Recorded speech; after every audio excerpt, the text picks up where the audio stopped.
Este es el caso sin resolver más antiguo del condado de Sacramento. Finalmente se resolvió, 52 años después de que una reportera de la corte del condado fuera asesinada. Las autoridades dicen saber quién es el presunto asesino. Se ha dicho que la justicia puede dormir durante años y despertar cuando menos te lo esperas. Un milagro no es más que una justicia de otro tiempo que llega a indemnizar a los que ha abandonado con crueldad. Esas fueron las palabras de la fiscal de distrito del condado de Sacramento, Anne Marie Schubert, después de que finalmente se resolviera el caso más antiguo de Sacramento, el caso de Nancy Marie. ¿Qué pasó con Nancy Marie? Bienvenidos de nuevo a Mysterious 7, donde arrojamos luz sobre los casos ocultos de todo el mundo. Soy Matt, y hoy discutiremos cómo finalmente se resolvió el caso más antiguo de Sacramento. Sin más preámbulos, comencemos. Este caso nos lleva a Sacramento, California, un estado ubicado en la confluencia de los ríos Sacramento y American. Sacramento se ha considerado un excelente lugar para vivir por muchas razones, incluida la disponibilidad de productos locales, razón por la cual se le conoce como la capital estadounidense de la granja a la mesa. Sin embargo, la familia de Nancy no habría considerado a Sacramento un lugar seguro después de lo ocurrido la noche del 25 de octubre de 1970. Nancy Marie Benalek nació el 13 de junio de 1942 en Nevada, Condado de San Bernardino, California. Fue criada en Grass, Nevada por sus padres, Brian Edison Benalek y Elaine LaVie Kessler.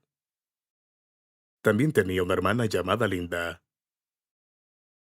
Asistió a la escuela Genesee y luego a la escuela secundaria Nevada Union. Después de la secundaria, Nancy asistió a la escuela de belleza y luego trabajó como estilista durante algún tiempo en Hawái antes de formarse como reportera judicial. Después de graduarse, trabajó como reportera en el Tribunal de Distrito de Sacramento. Nancy vivía en un complejo de apartamentos en Arden Way, Bell Street, Sacramento. Nancy vivía sola con su gato. Tuvo una vida maravillosa y un prometido, Faris Salami. Nancy y Salami trabajaban en el mismo lugar al mismo tiempo. Así fue como se conocieron. Salami fue el principal defensor público en el Tribunal de Distrito de Sacramento. A los 28 años, la vida de Nancy parecía perfecta. Estaba felizmente comprometida con Salami en octubre de 1970 y estaban programados para casarse el 28 de octubre del mismo año. Esta era, lamentablemente, una fecha que ella nunca vería. El 25 de octubre de 1970, como hacen las parejas, Nancy y Salami salieron a cenar después del trabajo. Los tortolitos no podían tener suficiente el uno del otro, así que después de la cena regresaron al departamento de Nancy y pasaron más tiempo juntos. Nancy, que probablemente estaba exhausta, se durmió.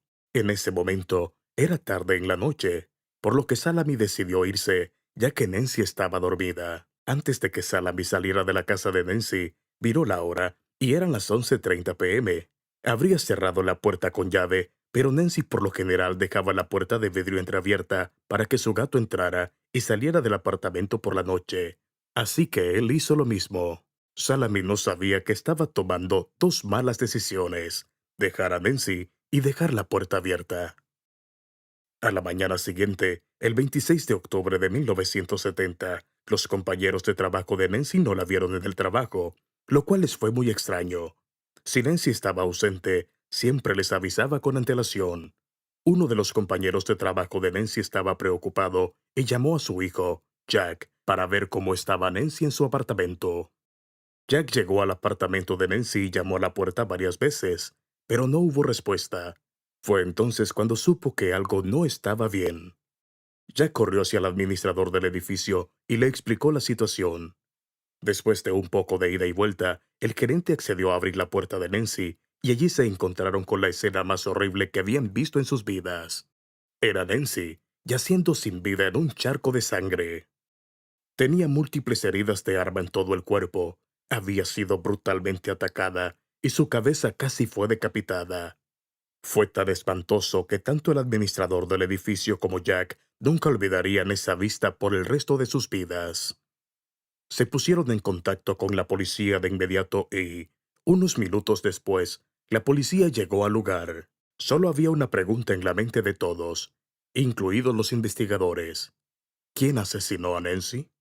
La hermana de Nancy, Linda, que ya estaba preocupada por la desaparición de su hermana, estaba esperando una respuesta sobre el paradero de ella, cuando recibió una llamada de su esposo, Tom, queriendo que ella llegara a casa de inmediato. Linda sabía que algo no estaba bien, a pesar de que quería que fuera todo lo contrario. Tom le dio la noticia de la muerte de Nancy a Linda, y también fue a darle la noticia a la madre de Nancy, que trabajaba en Leadenhall. La policía pudo encontrar algunas cosas al llegar a la escena del crimen, pero no fueron suficientes. Revisaron las cintas en el suelo cerca de la escena del crimen y el balcón, pero aún era necesario realizar una investigación exhaustiva. Aunque los detectives encontraron sangre por todas partes en la escena, Mickey Lynch, la detective principal del caso, dijo que el agresor debe haber usado cinta adhesiva para ocultar sus huellas dactilares, ya que no se encontraron huellas en la escena. En caso de que se pregunte por qué Lynch no pensó que el agresor usaba guantes, es porque en ese momento los guantes no estaban disponibles como lo están hoy. Los investigadores también encontraron un rastro de sangre que mostraba que el asesino había resultado herido. El rastro de sangre corría desde el balcón del segundo piso hasta la acera de abajo. Desde la acera, iba directamente a otros dos edificios de apartamentos y terminaba en el estacionamiento. Dado que el estacionamiento era el final del rastro de sangre, los investigadores creían que el asesino había salido del apartamento en un vehículo. El cuerpo de Nancy fue examinado más a fondo. Después del examen, los investigadores concluyeron que Nancy tenía más de 30 puñaladas. Se creía que Nancy fue asesinada entre las 11:30 p.m., cuando Salami salió del apartamento, y la madrugada del 26 de octubre de 1970. Los investigadores entrevistaron a más de 500 personas para encontrar a un sospechoso del caso, pero todos los esfuerzos fueron en vano. Nadie pudo señalar a ningún sospechoso que pudiera ser el asesino, ya que Nancy no tenía enemigos conocidos. No se esperaba, todos estaban en estado de shock. Sin embargo, una de las vecinas de Nancy, Alice Silva, dijo que escuchó un grito y pasos y a alguien que salía corriendo del apartamento de Nancy alrededor de la 1:30 m, y se creía que era la hora que había ocurrido el asesinato. Aunque el motivo detrás del asesinato no estaba claro, la investigación de la escena del crimen le dio a los investigadores algunas conclusiones. Se creía que el perpetrador era una persona joven y hábil que trepó por el balcón del segundo piso a la habitación de Nancy a través de la puerta de vidrio abierta. Además, hubo una lucha entre Nancy y su asesino antes de que muriera, como lo demuestran las heridas en sus brazos. Los investigadores creían que el asesino resultó herido durante la lucha, lo que provocó que dejara un rastro de sangre. Como no había huellas dactilares, el rastro de sangre siguió siendo la única evidencia para atrapar al perpetrador. Pero desafortunadamente, no había tecnología de ADN como la que hay hoy para resolver el caso en ese momento, hace 52 años. Todo lo que podían hacer los investigadores con la sangre y la tecnología disponible era determinar el grupo sanguíneo del asesino, lo cual no era suficiente para continuar con el caso. Durante décadas, el caso se enfrió. Los amigos y familiares de Nancy tomaron medidas para obtener justicia para ella, pero sin avances tecnológicos no se podía hacer nada. 7 meses antes de la muerte de Nancy, una enfermera registrada, Judith Ann Hackary, a unos 850 pies del apartamento de Nancy. La policía comenzó a vincular a los dos casos porque había similitudes. Judith era una mujer de 23 años que fue secuestrada días antes de ser asesinada, el 7 de marzo de 1970, cuando regresaba del trabajo. También estaba comprometida para casarse con su prometido, quien la esperaba el día que la mataron. Ella también fue asesinada el fin de semana como Nancy, y ambas estaban empleadas en campos profesionales. Durante muchos años, los detectives creyeron que había un vínculo entre los dos casos debido a las similitudes encontradas en ellos. Se especuló que ambas mujeres fueron asesinadas del infame asesino del Zodiaco, uno de los asesinos en serie más infame de Estados Unidos. Durante las décadas de 1960 y 1970, The Zodiac Killer asesinó al menos a 5 personas, a menudo parejas, en áreas apartadas cerca de San Francisco. Aunque el asesino del Zodiaco dejó un letrero y envió mensajes codificados a la policía para burlarse de ellos después de cada asesinato que cometió, se sospechaba que había asesinado a Nancy y Judith, a pesar de que nada de eso ocurrió en sus casos. y hasta el día de hoy, el asesino del Zodíaco aún se desconoce, dejando el caso de Judith Hackari sin resolver. En 2004, tras 34 años, se desarrolló un perfil de ADN a partir de la sangre recolectada en la escena del crimen. Se cargó en la base de datos Códice estatal y nacional, pero no coincidía con el perfil de ningún delincuente. Por lo general, se encuentra una coincidencia si el ADN del sospechoso ya está en la base de datos por otro delito, pero en este caso no fue así. El caso una vez más se enfrió. Habían pasado más de 3 décadas y la familia de Nancy estaba a punto de darse por vencida con el caso, pero nunca la pudieron olvidar.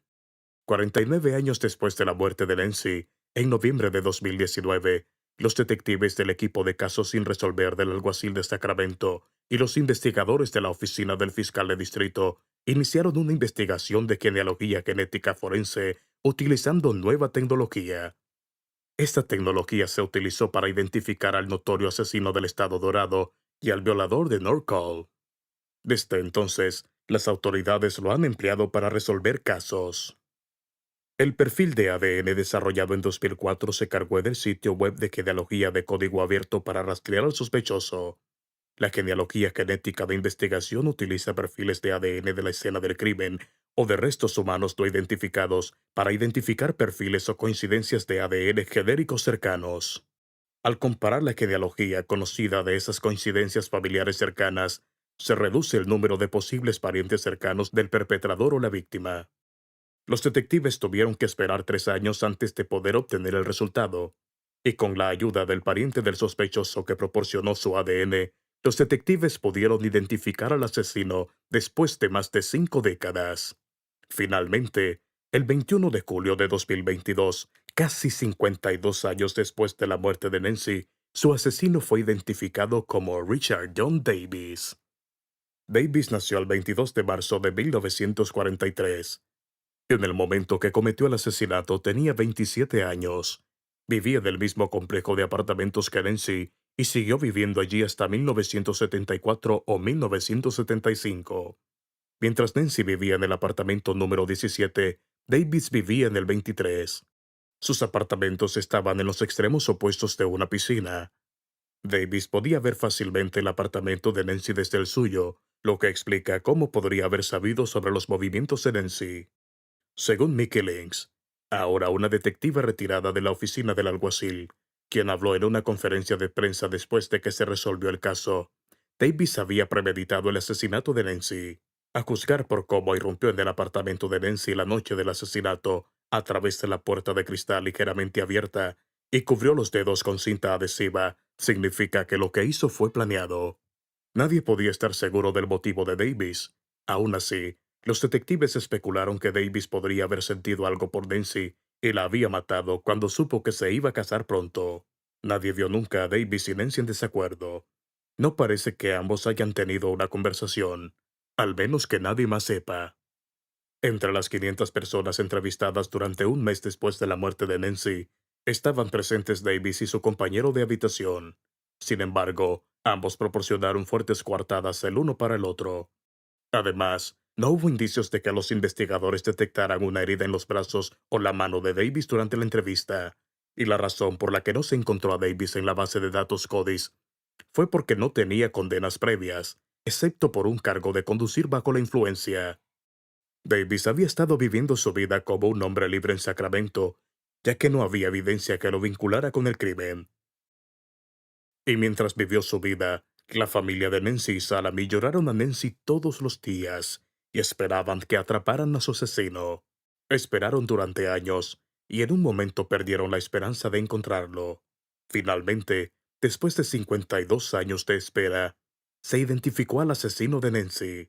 Pero desafortunadamente, Salami murió antes de que llegara este día. Murió de leucemia a la edad de 84 años el 2 de febrero de 2014. Incluso si Salami estuviera vivo, sería desalentador para él saber que Davis eludiría la justicia. Davis murió el 12 de noviembre de 1997, a la edad de 54 años, a causa de una enfermedad que combatía consecuencia del alcoholismo. Según Mickey Lynx, si Davis estuviera vivo, sería acusado de asesinato premeditado en primer grado. Lynx dijo en la conferencia de prensa, lamentablemente no había ninguna forma de justicia legal, pero Linda y Tom, espero que esto les brinde a ustedes, a Nancy y a su familia algo de paz. Linda Cox, la hermana de Nancy, y su esposo Tom Cox estaban sentados junto a Mickey Lynx cuando se estaba dando el discurso, pero no dijeron nada porque Linda estaba llorando.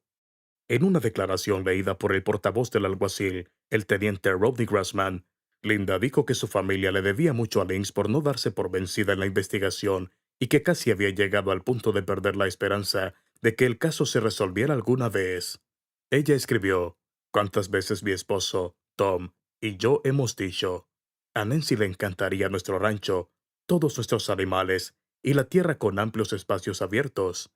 Extrañamos compartir a nuestros hijos y nietos y mucho más». Lamentablemente, la familia de Nancy no pudo ver a Davis encarcelado, pero esperamos que, hasta cierto punto, encontrar al asesino les haya traído la paz.